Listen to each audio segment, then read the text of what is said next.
एक ऋषि का ऐसा भयानक श्राप जिसने हनुमान जी की माता को स्वर्ग से उठाकर एक पल में बंदरिया बनाकर धरती पर फेंक दिया। कहानी शुरू होती है स्वर्ग की अप्सरा पुंजिक स्थला से। उस समय पृथ्वी पर महान ऋषि दुर्वासा कठोर तपस्या कर रहे थे। देवताओं के राजा इंद्र को डर लगने लगा कि कहीं ऋषि अपनी तपस्या की ताकत से इंद्रदेव से भी ज्यादा शक्तिशाली न बन जाएं और इंद्रलोक पर राज न कर लें। अपनी कुर्सी बचाने के लिए देवताओं के राजा इंद्र ने पुंजिक स्थला को आदेश दिया कि पृथ्वी पर जाओ और दुर्वासा ऋषि का ध्यान भटका दो।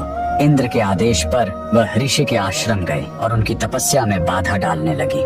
ऋषि दुर्वासा ने गुस्से में आंखें खोली और उसे श्राप दे दिया। तूने एक चंचल वानर की तरह हरकत की है, जा पृथ्वी पर तेरा चेहरा भी वानर जैसा हो जाएगा। अप्सरा ने रोते हुए ऋषि के पैर पकड़ लिए। तब ऋषि ने दया दिखाई और मुक्ति का उपाय बताया। जिस दिन तुम भगवान शिव के 11वें रुद्र अवतार को जन्म दोगे, तुम वापस अप्सरा बन जाओगी। इसी श्राप के कारण उस अप्सरा ने पृथ्वी पर वानर राज कुंजर के घर बेटी के रूप में जन्म लिया, जिनका नाम अंजना पड़ा। बड़ी होने पर उनका विवाह महान वानर योद्धा केसरी से हुआ, लेकिन श्राप से मुक्ति पाने के लिए उन्हें एक पुत्र की आवश्यकता थी। इसलिए माता अंजना ने हम्पी के इसी अंजनाद्रि पर्वत पर भगवान शिव की घोर तपस्या की। सालों की तपस्या से शिव जी प्रसन्न हुए और वायुदेव के माध्यम से अंजना के गर्भ में दिव्य शक्ति स्थापित की। और तब इसी पहाड़ी पर जन्म हुआ बजरंग बली का। हनुमान जी के जन्म लेते ही माता अंजना का श्राप टूट गया। आज कर्नाटक के हम्पी में स्थित यह अंजनाद्रि पर्वत इस पूरी घटना के गवाह है। 575 सीढ़ियां चढ़कर आज भी भक्त उस पवित्र जन्म स्थान के दर्शन करने आते हैं। पवन पुत्र हनुमान के लिए कमेंट्स में जय बजरंग बली जरूर लिखें।